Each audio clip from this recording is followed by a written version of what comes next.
Ice from Space, starring Edmund Ryan.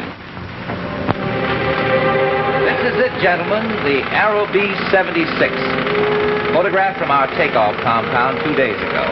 Our radar followed her for 76,200 miles into outer space. Then our instruments were no longer able to keep track of her. According to our monocalculator, everything within the ship was behaving perfectly. And that's the last you saw of her? That's the last, sir. Sergeant, the lights, please. For 48 hours, there hasn't been a trace of the AR-76. Perhaps, Congressman, your investigating committee should look into the problem of who repealed the law of whatever goes up must come down. I don't consider this a laughing matter, Major. There are millions of dollars of taxpayers' money involved here. The point is past where we can laugh at such matters. Congressman, I think both the Major and myself understand your position. As head of the scientific division here, I'm more concerned right now with the fact that we have a new, unexplainable phenomenon. That rocket must come down. The question is, when? You see, Congressman, our instruments indicate that if the rocket maintained its original path of ascent, it must come down within 50 miles of this post. But when? Well, I suppose there's nothing to wait for now except the reports to come in. It'll be interesting to discover when that rocket does come down what happened to our little passengers. What about these mice? Well, according to the boys at the rocket ramp, these particular mice they call the Flying Mice Brothers. Mice Brothers. It's just a joke the men have among themselves. Joke, eh? These mice went up 3 weeks ago in the old AR-75, 50,000 miles, Congressman. I've learned a great deal of useful information from their reactions. A year ago, we were able to send them out 500 miles, then 2,000. Now that we're probing outer space, there's quite a lot of tension among all of us. And these little jokes, such as the Mice Brothers, help to relieve this tension. How much would you reckon the AR-76 cost, Major? Well, I'm sorry, sir, but I couldn't rightfully say. As you know, the 76 was designed as the first rocket to carry a man, though it hasn't done so yet. If you're going to be close-mouthed about it, I can always appeal to Washington. Well, my orders confined me to the launching of the rocket, nothing more. I simply followed my instructions. Your father would have known how much was involved. Your father would have made it his business to know everything about the project.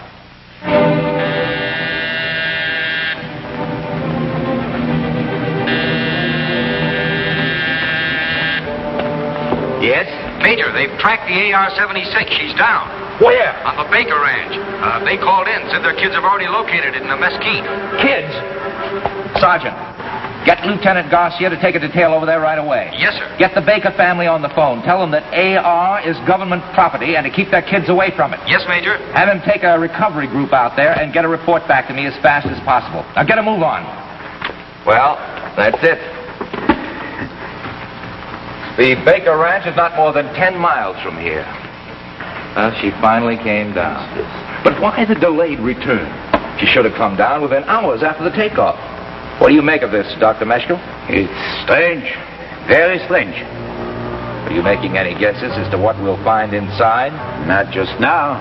I think we better wait and see it for ourselves. I hope it's not badly damaged. After all, these things cost lots of money. 1 o'clock. Any idea how long before we'll be able to see it? We'll wait for word from the recovery group, Congressman.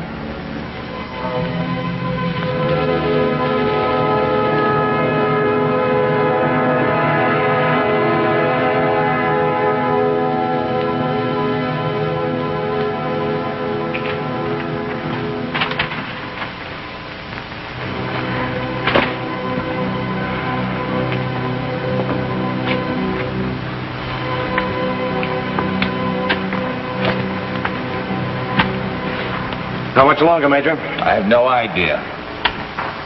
Sergeant? Yes, sir? Any word from that recovery group? Not a word, Major. I want to be notified immediately when they're sighted. Immediately. Is that clear? Yes, sir. It's been over 2 hours since Dr. Meshkoff left with the lieutenant. Any idea what might be detaining them? Could it be anything serious? Might be anything. Anything from a broken axle on the tow truck to a broken head. How should I know? I'm sorry, Congressman. I didn't mean to jump on you. The heat, the pressure, and my bad manners. Perfectly all right, perfectly all right. Thanks. One gets used to that sort of thing on the investigating committee. But please try to understand my position. I believe I do understand it, sir. The enormous amount of funds being requested by your superiors for these so-called top-secret projects is beginning to raise questions. You military people are secretive about everything except the amounts of money you require. Naturally. And quite naturally, my committee became curious, quite curious about these new explorations into outer space. They've expressed a desire to know why money is being expended for such items of expense as your flying mice brothers, as you put it. I'm sure your father wouldn't have countenanced this. Will you please stop telling me how my father would have done things? He was a great man, Major. A credit to his country and to you. This is my problem, not his. I'm running this project, not my father. Yes? Our retrieving group reported back, sir. They've taken the rocket over to the barn on the Baker Ranch. Why did they do that? Order a jeep for me. If you're going to the ranch, I'd like to go with you and see the rocket or what's left of it. As you well know, this project is top secret. I'll have to ask you to remain here until we make our preliminary examination. Now, see here, Dozier. I represent the Congress of the United States, and I'll brook no interference from the military. I'm sorry, sir, but I'll have to refuse you. And don't tell me what my father would have done in my position.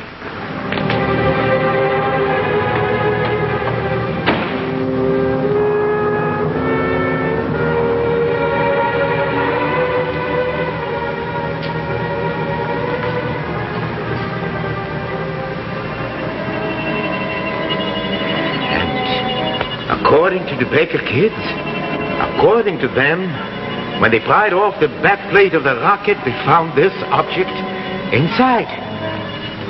And the mice? Dead, sir. Frozen stiff.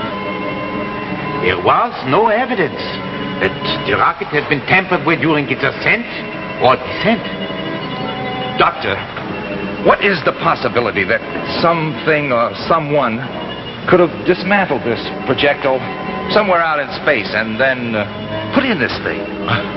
Common sense would make me say that such a thing is an impossibility. Yet, here it is. It was not in the AR-76 when it went up. Now, here it is. Who is to say how such things happen? Then what next? I must have time. I must analyze this substance, test it, see what it's made of, discover its properties. Very well, Dr. Metchkoff. My facilities are at your command. I don't know. Perhaps it came through the hull while it was in a gaseous or liquid state. Then, once inside, it turned solid. You mean it may have seeped through the metal? I'm only guessing, Major. I've arranged to have Lieutenant Garcia move it here in order that it may be further investigated and analyzed, sort of in isolation. I have never seen anything like this. Harder than steel or any known alloys. Glowing like molten lava. Yet freezing the very air about it with growing intensity. Notice how cold it is in here, Major. It must be 20 degrees colder than outside. Let's get back to the office. Lieutenant Garcia, the film from the camera that were on the rocket. Right here, sir. Good. Get him to the lab, quick. Yes, sir.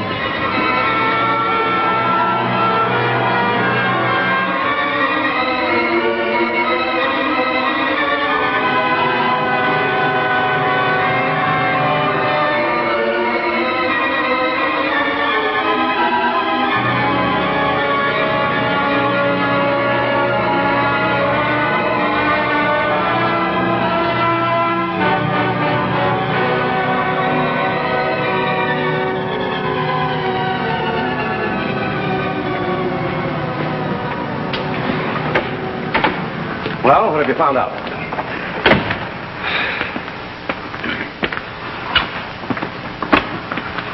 Well? I'm afraid nothing. Nothing more than we knew before. It's a strange thing we have on our hands. You don't have to tell me that.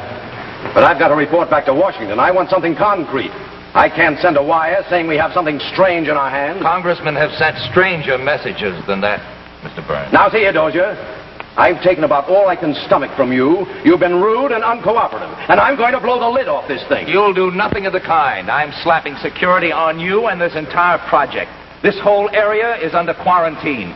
You're not moving out of here or sending any messages until I clear with Washington. Major Dozier! Major! What is it, Sergeant? It's the photo lab, sir. They say Get to the point. It's Lieutenant Garcia, sir. What's happened to that film? It's not the film, sir. It's... Something happened to the lieutenant. Sergeant, speak up. He keeled over, sir. All of a sudden. He's dead, sir. He's frozen to death.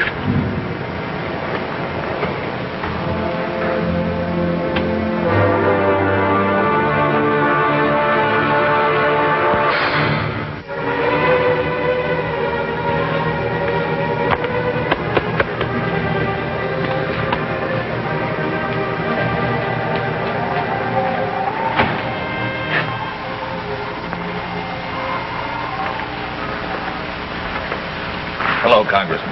Major? What can I do for you? You'll get me out of here for one thing. Oh?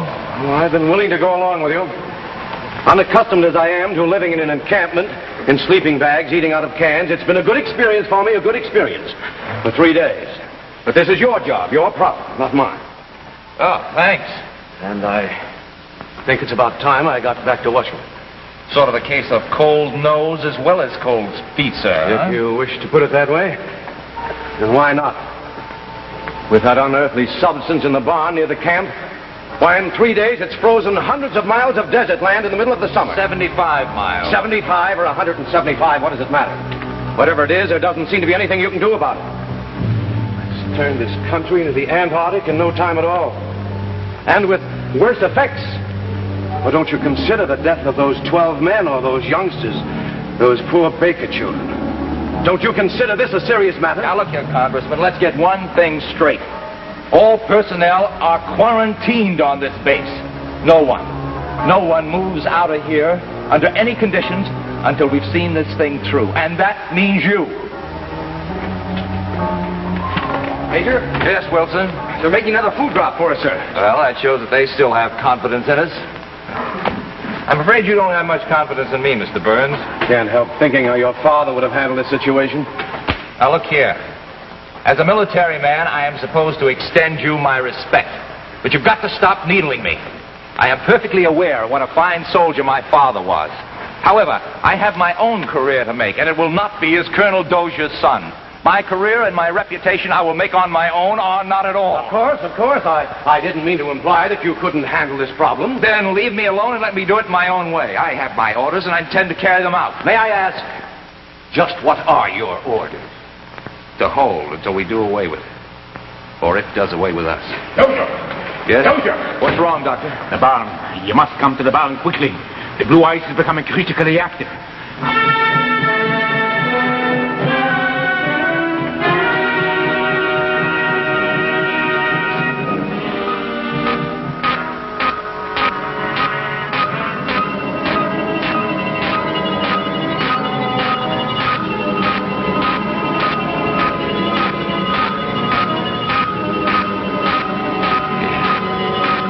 Does seem worse. Much worse. What do you mean, Doctor? Well, after the first 24 hours, it seemed the radiations seemed to level off. It's like an invisible glacier, slowly moving, growing. But now, its radiations have doubled in intensity. Double? But how? Why? 6 hours. In less than 6 hours, it contaminated more of the surrounding area than it has in the last 3 days. It's unbelievable. Yes. Even with it stretching out before your very eyes, mile after mile of frozen desert, gleaming under a hot sun at sub-zero temperature. Can't go on like this. It mustn't. It'll happen when it's sighted by some tourist or engulfs one of these desert towns. Fortunately, this mesa was selected originally because it was isolated.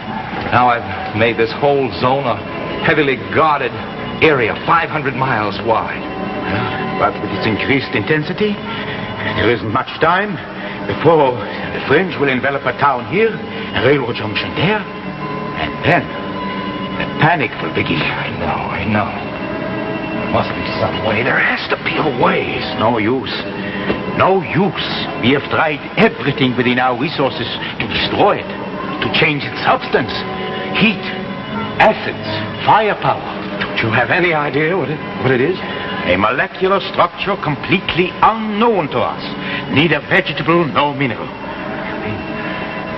this frozen thing may be alive.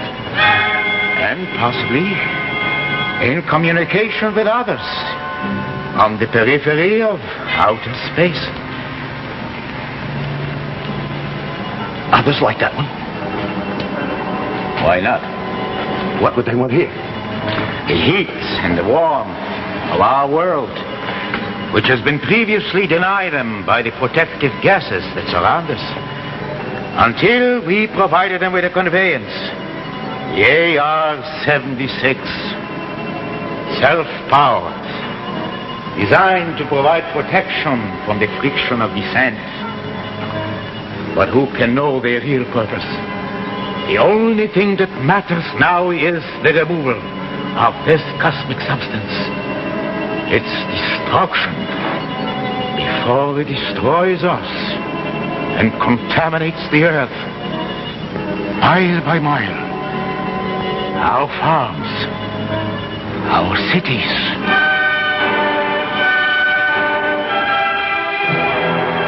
Where do we go from here? I need a little more time to think. If only we had more money for large-scale experiments. Possibly we could solve this thing. Washington tells me our appropriation won't allow it. I'll see that you get your appropriation the moment I set foot in Washington. The government must do more to encourage scientific research. Thought of that months ago. I'm afraid it's a little late now, Congressman. There's got to be a way out. There's got to be.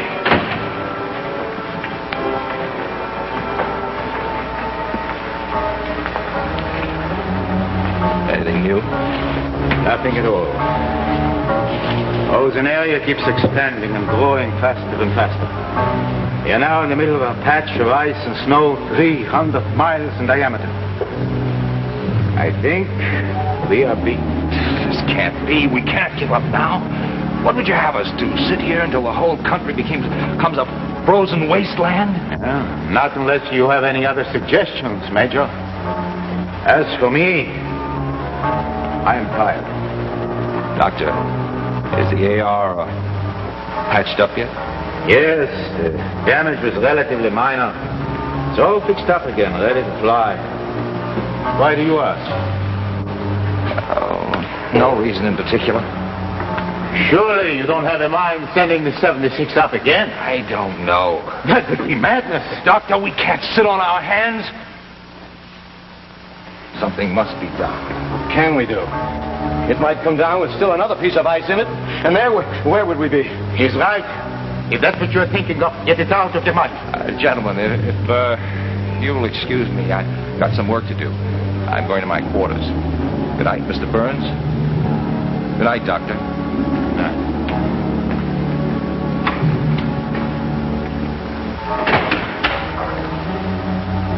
If I may be permitted, Congressman, you have been riding the Major awfully hard.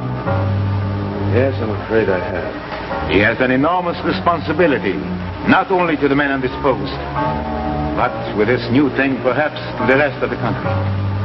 Major is a very good man. He'll solve it somehow. I have the greatest confidence in him.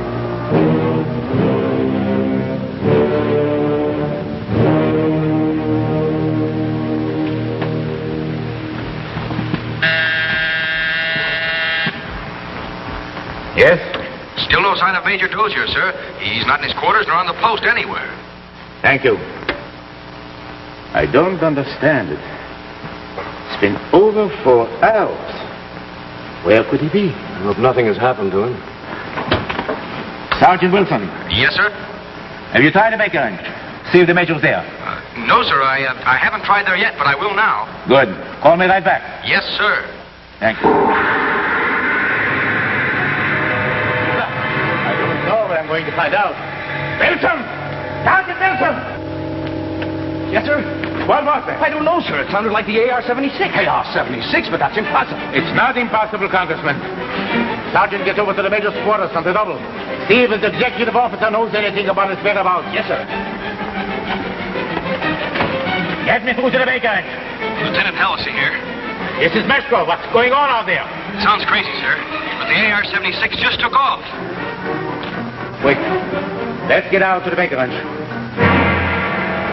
I tell you, sir, I don't understand it. The corporal tells me that the major came in here and gave instructions to load the ice into the AR-76. The corporal just followed out orders.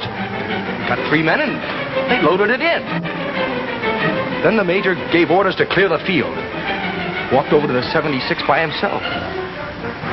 One of the men said he thought that he saw him climb in, and well, the next thing we knew, it took off. Tell me that fool took off in that rocket. It hasn't been fully tested. I'm afraid, Congressman, that fool did just that. We found this in his quarters, sir.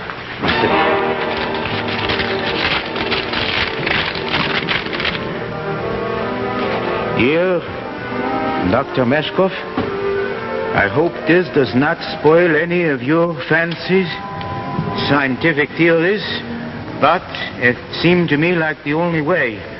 I know that eventually you would have found out all about the ice from space, but who knows how much longer we would have to wait. The only way to make sure seemed to be to go along with it and blow up the whole thing in outer space. Had I sent up the rocket alone, it might have come down again with the same cold cow. Goodbye and Godspeed. That's all there is. That's his last will and testament. I guess that makes 2 Doziers our country has to be thankful for. Yes, Congressman. 2 Doziers.